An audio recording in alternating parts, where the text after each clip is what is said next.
Assalamualaikum warahmatullahi wabarakatuh. Alhamdulillah rabbil alamin wassalatu wassalamu ala asyrafil anbiya'i wal mursalin sayyidina Muhammad wa ala alihi washabbihi ajma'in. Rabbi shrah li sadri wa yassir li amri wa hlul 'uqdatam min lisani yafqahu qawli. Amma ba'du. Kita sama balik fatwa iman. Sekarang ni kita bab beriman pada Rasul. Dalam iman tu, rukun iman tu antaranya beriman pada Rasul lah. Jadi pertanyaan ke-39, maksud iman pada Rasul. Maksud beriman pada Rasul, percaya yakin pada Rasul macam mana?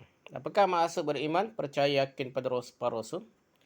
Jawapannya, beriman pada Rasul merangkumi 4 perkara, iaitu pertama, meyakini sepenuhnya bahawa Allah SWT lah telah mengutuskan seorang Rasul bagi setiap umat, ditugaskan untuk mengajak umatnya beribadah kepada Allah sahaja dan meninggalkan segala bentuk ibadah kepada selain Allah. Seorang Rasul sentiasa bersifat jujur, melakukan kebajikan, bijaksana, bertakwa dan amanah, tidak pernah menyembunyikan agama, mengubah perintah Allah, tak pernah mengubah perintah Allah dan menambah kata-kata sendiri, walaupun satu huruf pun tak pernah betul-betul ikut 100% apa yang Allah suruh. Firman Allah SWT, "Fahal 'ala ar-rusuli illa al-balaghul mubin." Maksudnya, bukanlah rasul-rasul itu semuanya tidak bertanggungjawab selain daripada menyampaikan. Jadi rasul-rasul itu semuanya tanggungjawab, tidak maksud bertanggungjawab lah, menyampaikan kehendak dan hukum Allah dengan cara yang jelas nyata. Bukankah rasul itu semuanya tidak bertanggungjawab selain? Bukankah rasul itu menyampaikan, bertanggungjawab menyampaikan dan hukum Allah, kehendak Allah dengan cara yang jelas nyata. Surah An-Nahl ayat 35. Jadi tak tanya tapi bermaksud istifham ingkar. Kata maksudnya bukankah tidak, maksudnya betul lah. Memang betul Rasul-Rasul ni menyampaikan seluruh ajaran Allah SWT tanpa meninggalkan satu pun. Begitu juga cara nak mendekatkan kepada Allah ni, tak ada habis Nabi ajar. Kita tidak boleh rekod cara yang tersendiri, ibadah khusus yang tersendiri untuk mendekatkan diri kepada Allah. Taqarrub pada Allah ni semuanya telah diajarkan oleh Allah dan Rasul. Jadi tidak boleh walaupun ia ulama hebat setengah mana pun untuk mencipta ibadah khusus tertentu dah. Ritual ibadah tertentu jadi bid'ah. Dakwah semua Rasul adalah menyeru kepada kalimah tauhid. Dakwah utamanya tauhid. Tidak mensyirikkan Allah, bukan dakwah ni bersih hati ke, keramak ke, berkat ke, bukan. Nombor satu tauhid. Kalau tak jelas berkat ni boleh atau tidak boleh, mungkin terjerumus pada syirik ke, mengagungkan makhluk ke lebih daripada Allah SWT ataupun sama kata, jadi kena tinggal lah. Yang pentingnya bukan berkat, yang pentingnya tauhid. Mengesahkan Allah dalam setiap ibadah, sama ada dari segi pegangan, perkataan maupun amalan. Jadi semua perkara tu hanya pada Allah, esahkan Allah. Bukan rububiyah saja ni. Kadang-kadang Asy'ariyah ni setengah tu mementingkan kauniyah lah, maksudnya penciptaan saja tu. Jadi kira syirik. Hal lain pun ibadah mitok dengan makhluk ni, kata dok mendekatkan diri pada Allah ni, dok agak tak boleh gitu. Benda tu dalam Quran sebut syirik dah lah. Jadi kita tak boleh semata-mata tauhid rububiyah, tapi tauhid uluhiyah pun ibadah, menyembah, berdoa, minta hajat hanya daripada Allah SWT. Walaupun menganggap dengan izin Allah, buat pubuh dengan izin Allah, minta nak wali tak boleh lah, minta nak Allah saja dia. Benda yang tidak mampu makhluk buat. Selain itu, menolak semua bentuk ibadah kepada selain Allah SWT.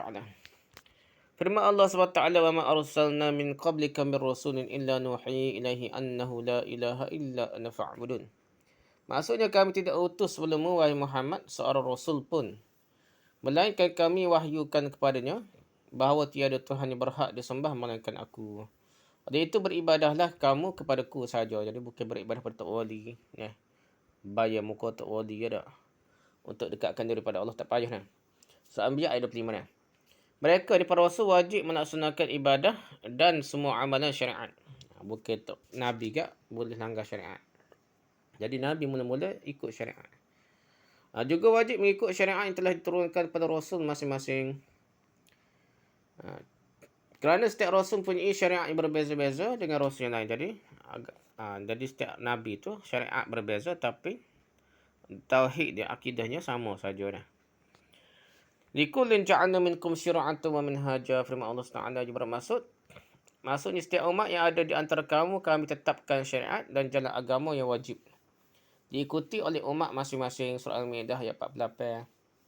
Abu Hurairah radhiyallahu anhu berkata bahawa Rasulullah SAW bersabda, Al-anbiya'u ikhwatun ni'alatin ummahatuhum syatta wa dinuhum wahid. Maksudnya seluruh para nabi bersaudara, kerana mereka adalah satu keluarga dah. Jadi nabi-nabi ni macam adik-beradik belaka dah. Meskipun ibu mereka berbeza-beza lah, nama agama mereka tetap satu jua. Riwayat Bukhari nombor 3443 dan Muslim nombor 2365. Akidah para nabi adalah sama, tetapi hukum syariat mereka, hukum syarak mereka tu berbeza dari segi perintah. Larangan halal dan haram tu ada beza lah. Siapa yang mengingkari risalah salah seorang rasul, berarti dia mengingkari risalah seluruh rasul. Tak percaya seorang nabi tak boleh lah. Jadi kafir lah tak. Kalau dia tahu Quran sebut ni nabi, tiba-tiba dia tolak nabi tu, jadi kafir dah. Kedua, beriman pada semua rasul yang telah disebutkan pada kita. Antara mereka Nabi Muhammad SAW, Nabi Ibrahim AS, Nabi Musa AS, Nabi Isa AS, Nabi Nuh AS. Benda ni sebut dalam Quran lagi dah.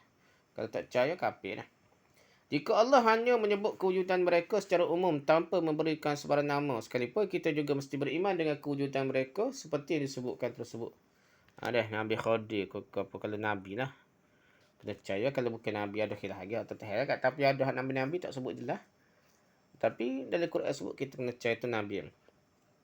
Firman Allah SWT, amana rasul ma unzila ilaihi min rabbih wal mu'minun kullun amana billahi wa malaikatihi wa kutubihi wa rusulihi la nufarriqu baina ahadin min rusulihi. Maksudnya Rasulullah telah beriman pada apa yang turunkan kepadanya dari Tuhannya.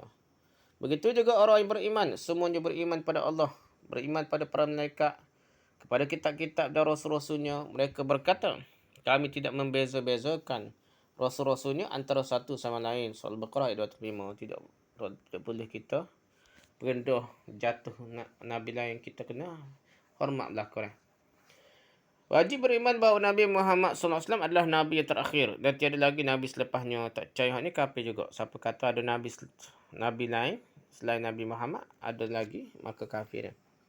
Firman Allah SWT, walakin Rasulullah wa khataman nabiyyin wa kana Allah bikulli syai'in alima. Maksudnya, tetapi baginda adalah Rasulullah dan penutup kepada sekalian Nabi. Dalam Quran disebut dah. Kalau ada percaya lagi ada Nabi lain, Rasul kahal lagi apa-apa, kafir lah dia. Ataupun ajaran Ahmadiyah Qadiani, percaya Nabi dah, kafir lah. Dan ingatlah Allah Maha mengetahui akan tiap-tiap satu. Surah Al-Ahzab ayat 40. Sa'ad bin Abi Waqqas radhiyallahu anhu menceritakan bahawa Rasulullah SAW berangkat ke Tabuk dan baginda melantik Ali sebagai pengganti baginda di Madinah. Ali meminta kepastian sama ada Rasulullah ingin melantik beliau sebagai penjaga kanak-kanak dan kaum wanita.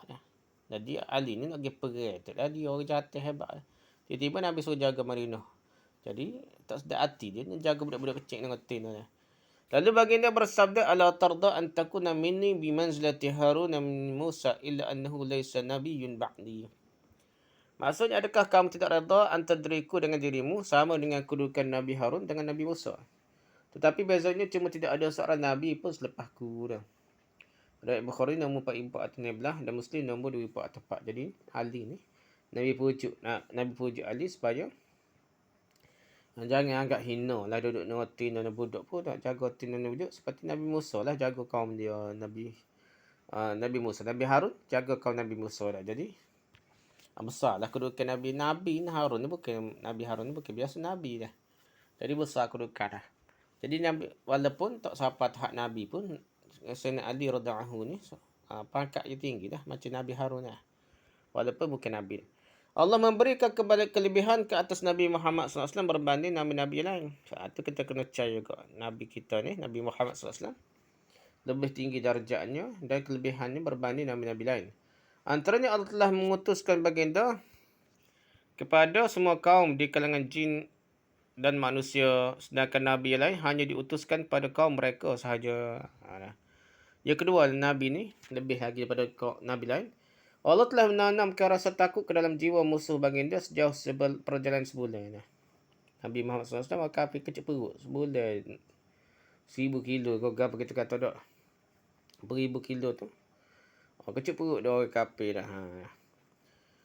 2000 kilo ke tak tahu tak. Yang ketiga, baginda boleh bersolat di seluruh muka bumi. Ini kerana Allah telah menjadikannya suci untuk baginda. Jadi boleh solat atas tanah ke, atas batu ke, atas salji ke, boleh solat belakang dah. Yang keempatnya, harta rampasan perang telah dihalalkan pada baginda. Sedangkan ia tidak pernah dihalalkan pada sesiapa pun sebelum baginda. Jadi harta rampasan perang Nabi boleh makan. Zaman dulu dia kena bakar harta rampasan perang. Yang kelima, baginda dapat memberikan syafaat yang paling besar, iaitu pada hari kiamat kelak. Jadi syafaat Nabi ni besar dah. Ketiga, kita beriman, kita mempercayai semua kisah yang pernah diceritakan oleh mereka, oleh Nabi ni, kita kena percaya dah. Yang keempat, mengamalkan segala yang disyariatkan oleh Rasul. Jadi Nabi Muhammad syariat apa, kita kena percaya. Firman Allah SWT, "Fala wa rabbika la yu'minuna hatta yuhakkimuka fima shajara bainahum. Thumma la yajidu fi anfusihim harajan mimma qadaita wa yusallimu taslima." Maksudnya demi Tuhanmu, wahai Muhammad, mereka tidak dianggap beriman sehingga menjadikan engkau hakim dalam mana-mana perselisihan yang timbul antara mereka. Jadi Nabi jadi hakim. Kalau kita zaman now ni, Nabi SAW telah meninggal, kita kira apa hak Nabi kata, hadis-hadis Nabi dah. Kalau khilaf ke apa, ikut hadis Nabi dah, bukan ikut kata ulama. Ulama pun dia kena hadis yang berdasarkan hadis Nabi, baru kita boleh ikut. Ulama tu ikut hadis Nabi, tak boleh ikut dah. Kemudian mereka pula tidak berasa berat atas apa yang telah engkau hukumkan. Hak Nabi hukum, hak Nabi ajar, itu utama. Bukan hak Tok Guru ajar. Dan menerima keputusan itu sepenuhnya. Terima keputusan Nabi, bukan keputusan ulama bertentangan dengan hadis Nabi. Jangan gitu. Surah An-Nisa ayat 5, rujuk Al-Alam As-Sunnah Al-Mansurah, muka 107 hingga 102. Dan Syarah Al-Usul As-Salasa oleh Syekh Ibn Samin, muka 195 hingga 96. Okey, pertanyaan ke-40. Rasul berbeza darjat. Soalannya, firman Allah SWT, tilka rusul faddalna ba'dahum ala ba'd. Maksudnya kami lebihkan sebahagian rasul-rasul itu daripada sebahagian yang lain dengan kelebihan tertentu. Surah Al-Baqarah ayat 253. Firman Allah SWT, la yufarriqu baina ahadin min rusulih. Maksudnya kami tidak membezakan antara seorang rasul dengan yang lainnya. Surah Al-Baqarah ayat 205 dah. Kedua-dua ayat di atas saling bertentangan antara satu sama lain. Jadi bagaimanakah kita boleh memahaminya dah? Jadi macam bertentangan lah yang kata tu. Hak ni kata ada kelebihan Nabi ni ada Nabi. Hak ni pula kata tak boleh membezakan lah antara Nabi dah. Jawapannya Datuk Syekh jawab dah. Firman Allah SWT yang berbunyi, walaqad faddalna ba'dal nabiyina 'ala ba'd. Maksudnya sesungguhnya kami lebihkan setengah nabi atas setengah nabi yang lain. Surah Isra ayat 5. Tidak syak lagi sebahagian nabi lebih afdal daripada yang lainnya. Tidak sama darjat. Rasul pula lebih afdal daripada nabi dah. Ulul azmi, Rasul Ulul azmi ni lebih afdal daripada rasul-rasul yang lain dah. Ulul azmi ada 5 orang seperti yang nyatakan dalam Quran sendiri dah. Wa idza akhadna minan nabiyyin mithaqahum wa minka wa min Nuh wa Ibrahim. Wa Ibrahim wa Musa wa Isa bin Maryam. Maksudnya, ingatlah ketika kami mengambil daripada nabi-nabi umumnya janji setia mereka dan khasnya daripada engkau sendiri wahai Muhammad serta Nabi Nuh, Ibrahim, Musa dan Isa bin Maryam. Surah Az-Zah ayat 7. Jadi ayat ni cerita tentang Nabi Ulul Azmi dan Rasul Azmi. Jadi siapa dia? Nabi Muhammad, Nabi Nuh, Nabi Ibrahim, Nabi Musa dan Nabi Isa. 5 orang dah. 5 orang rasul itu lebih afdal daripada rasul-rasul yang lain. Berhubung dengan ayat menyebutkan bahawa Allah tidak membeza-bezakan antara mereka, ia bermaksud kita perlu beriman bahawa kesemua mereka adalah rasul. Berbeza ni maksudnya meremehkan salah seorang itu seolah bukan Nabi, bukan rasul lah. Tapi maksud itu tidak boleh membeza-bezakan. Kena beriman kepada semua rasul. Semua mereka adalah rasul yang diutuskan oleh Allah dan mereka tidak berdusta serta sentiasa bersifat jujur. Secara umum gitulah. Jangan siapa tahap melampau dah. Ni bukan Nabi kita kat macam Israel kat. Nabi dia pun kata dah. Nabi dia pun kalau dia tak belagang ni kata berat juga dah. Buat cerita-cerita memburukkan para Nabi dah. Cerita Israel dia nampak Nabi pun hina dina dah. Kerana dia nak akad Nabi lain, dia jatuh Nabi lain. Ni perangai Yahudi dah. Jadi kita ni tidak. Orang Islam ni kita anggap semua Nabi tu tinggi darjatnya, mulia dia. Tidak ada buat dosa ke apa. Jadi kita anggap gitu. Cumanya lebih lagi, dari segi darjat tu memang Nabi tertentu ada dah. Tapi tidak sampai jatuh berat benar lah. Dengan ini kita wajib beriman pada semua rasul dan mengakui bahawa mereka adalah pesuruh Allah. Nama agama-agama Muslim ini telah dibatalkan dengan wujudnya syariat Nabi Muhammad SAW. Tapi ajaran syariat apa batal lah. Ikut ajaran Nabi Muhammad lah, Islam lah. Jadi semua manusia hari ini hanya diwajibkan mengikut sunnah baginda saja, meninggalkan sunnah Nabi dulu lah. Firman Allah SWT, Qul ya ayuhan nasu inni rasulullah ilaikum jami'an alladhi lahu mulkus samawati wal ard. La ilaha illa huwa yuhyi wa yumit. Fa'aminu billahi wa rasulihi nabiyyil ummiyi alladhi yu'minu billahi wa kalimatihi wattabi'uhu la'allakum tahtadun. Maksudnya katakanlah wahai Muhammad, wahai sekalian manusia, sesungguhnya aku adalah pesuruh Allah. Kepada kamu semua diutus oleh Allah yang menguasai langit dan bumi. Tiada Tuhan yang berhak disembah melainkan Dia saja, yang menghidupkan dan mematikan. Oleh itu berimanlah kamu kepada Allah dan Rasulnya, Nabi yang ummi buta huruf. Berimanlah pula Allah dan kalimahnya, yakni kitab-kitabnya, serta ikutilah Dia. Berimanlah pada Allah dan kalimahnya, kitab-kitabnya, serta ikutlah Dia. Mudah-mudahan kamu beroleh petunjuk. Surah Al-A'raf ayat 158. Rujuk Fatwa Al-Islamiyah oleh Syekh Ibn Utsaimin jilid 1 muka 81. Soalan ke-41. Kenapa perlu Nabi? Soalan, apakah kepentingan Nabi kepada manusia? Jawapannya, para Nabi merupakan utusan Allah kepada hamba-hambanya untuk menyampaikan perintahnya, membawa berita gembira iaitu syurga sebagai hadiah kepada sesiapa yang mematuhi perintah Allah. Juga memberi amaran keras tentang sesaan yang bakal diterima bagi siapa yang melanggar larangan Allah. Selain itu, mereka akan menyampaikan kisah-kisah umat yang terdahulu yang telah diazab kerana keingkaran mereka. Akal manusia tidak dapat mengetahui perintah dan larangan Allah, larangan ilahi. Ikut akal saja tak boleh tahu. Jadi Allah mensyariatkan hukum, perintah serta larangan kepada hamba-Nya sebagai menghormati dan memelihara kemaslahatan mereka melalui Nabi lah. Jadi syariat agama, perintah Allah ke apa tu melalui Nabi dan Rasul. Ini kerana manusia sering tertewas dengan hasratan syahwat, melakukan perkara-perkara yang haram, menzalimi orang lain dan sebagainya. Jadi kehadiran para rasul amatlah penting demi mewujudkan kebenaran yang hakiki. Rujuk Alam Nubuwah oleh Ali bin Muhammad Al-Mawardi, muka surat 33. Syekhul Islam Ibn Taymiyah rahimahullah berkata, kewujudan para rasul amat penting bagi umat manusia, sama ada di dunia maupun di akhirat. Rasul berlaku penting nak. Orang tupai rasul di dunia, orang manusia nak tupai rasul di akhirat. Seseorang tidak akan selamat sama ada di dunia maupun di akhirat, melainkan dengan mengikuti ajaran para rasul. Nak cara selamat tupai rasul di akhirat ni, cara dia di dunia lagi lah. Itu ikut rasul dah. Ikut ajaran para rasul. Syarak bukanlah pembeza antara manfaat dan mudarat. Menurut timbangan akal, ini kerana perkara itu mampu dilakukan oleh haiwan sekalipun ya. Jadi bukan ikut timbangan akal dah. Jadi ikut ajaran Allah, ini kerana perkara itu mampu dilakukan oleh haiwan sekadar-kadar mikir dia. Antara perkara yang dibawa oleh Rasul ialah seperti beriman, iman, tauhid, keadilan, kebaikan, ihsan, amanah, menjaga marwah, berani, berilmu, sabar, amal ma'ruf, nahi munkar, menjalinkan silaturahim, berbakti kepada kedua ibu bapa, menghormati jiran, menunaikan tanggungjawab, ikhlas, tawakal, memohon pertolongan Allah, redha dengan ketentuan Allah, berserah diri kepada Allah, beriman pada Allah dan apa jua yang disampaikan oleh para rasul, serta semua perkara yang bermanfaat bagi kehidupan seseorang di dunia dan di akhirat. Apa yang berlawanan daripada semua yang dinyatakan di ataslah punca kecelakaan di dunia dan di akhirat.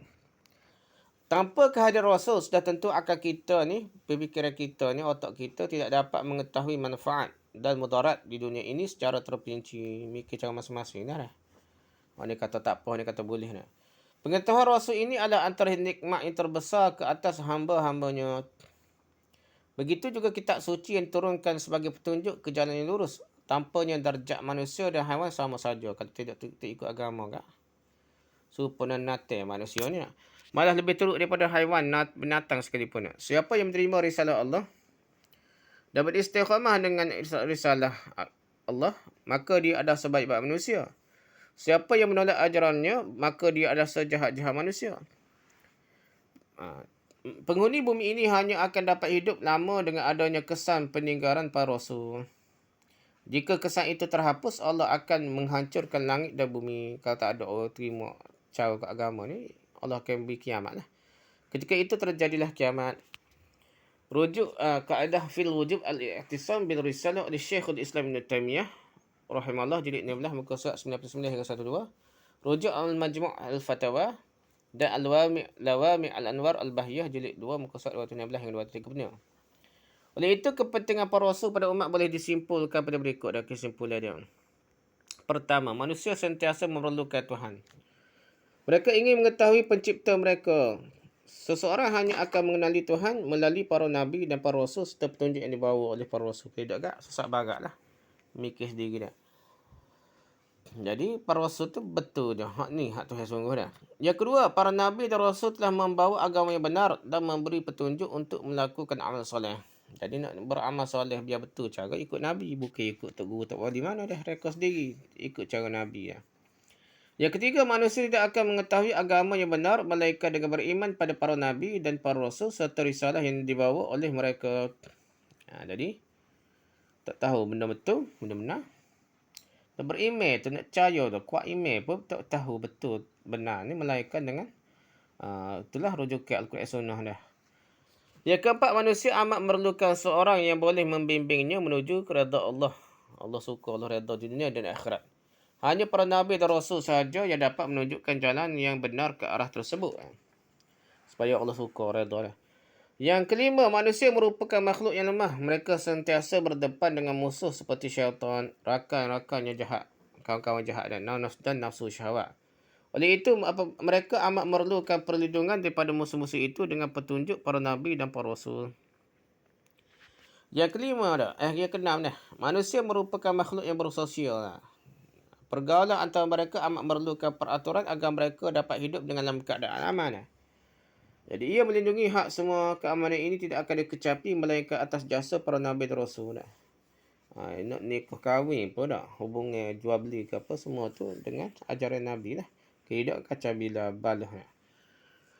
Yang ke-7, manusia inginkan ketenangan jiwa. Para nabi dan rasul diutuskan untuk merelasikan keperluan ini supaya tenang jiwa lah. Rujuk al-Islam usuluhu wa mabidu wa mabadi'uhu Dr. Muhammad bin Abdullah bin Salih al-Suhaim. Jadi manusia ni nak tenang jiwa. Nak tenang jiwa kena ikut ajaran agama jadi utus para rasul, bukan rekod sendiri dah. Tapa dia guru apa dak bukan dah, hak tu masuk atu je. Sesat barat. Kena ikut apa yang Allah dan Rasul ajar. Wallahu a'lam. Subhanakallah wa bihamdika, subhanakallah wa bihamdika, asyhadu an la ilaha illa anta, astaghfiruka wa atubu ilaik. Assalamualaikum warahmatullahi wabarakatuh.